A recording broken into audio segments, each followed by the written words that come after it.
शरीर का जन्म कहाँ से हुआ है। तो हाँ, उसका वो तो हरियाणा में जन्म है मेरा। हरियाणा में झज्जर जो ज़िला है, तो स्कूलिंग वगैरह वहाँ से हुई। फिर उसके बाद पढ़ाई के लिए जैसे जेई वगैरह एग्ज़ाम की तैयारी की। तो तैयारी करने के बाद फिर मुंबई गए, IT Mumbai, aerospace engineering. Aerospace engineering के बाद वही उसको ऐसे समझ में आया कि ये आधा अधूरा ही है, कि इससे तुमको क्या मिलेगा, मतलब ठीक है पैसे तो मिल जाएंगे, बट वो क्या तुम वो वाली चीज़ पूरी लाइफ भर कर सकते हो क्या सेम।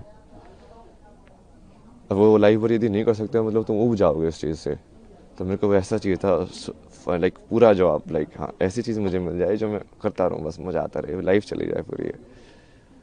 और उसकी खोज में तुम निकलते गए, फिर जैसे मीनिंग ऑफ लाइफ तुम ढूंढते रहते हो, यार ये लाइफ का मतलब क्या है, मुझे क्या करना चाहिए। आगे बढ़ते जाते हो, आगे बढ़ते जाते हो। उसमें बहुत सारे ऐसे रास्ते आए, बहुत सारी चीज़ें हुई बीच बीच में, यहाँ वहाँ मोड़ आए बहुत सारे। धीरे धीरे आके फिर तुमको वही फाइनली वही तुम वैसे ही देखते हो कि जो होना होता है वो वैसे ही होता है।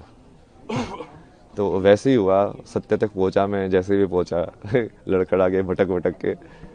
फिर उसके बाद अभी तो जैसे फिर उसको समझ में आया कि अभी जो भारत का जितना भी ये वैदिक जो ज्ञान बोलते हैं या पुराना जो संस्कृति ज्ञान बोलते हैं, वो सारा का सारा उसी के ऊपर डिपेंडेंट है। मतलब अपने जितने भी हैं ये नाट्य शास्त्र या जो भी बनाए गए हैं, वो सब आध्यात्म को केंद्र बिंदु लेके बनाए गए हैं।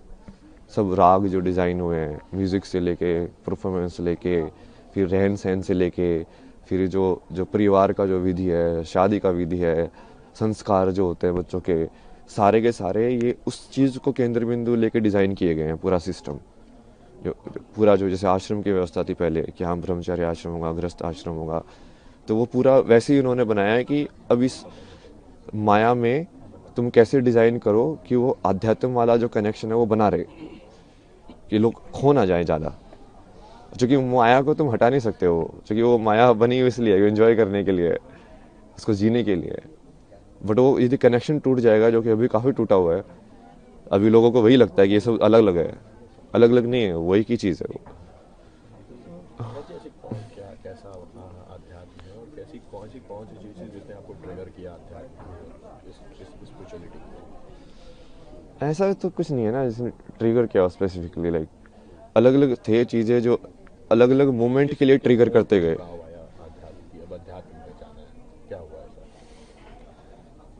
मतलब आध्यात्म आप किसको बोल रहे हो? उसके ऊपर है ना जवाब। अब यदि तुम वैसे देखो तो किसी चीज़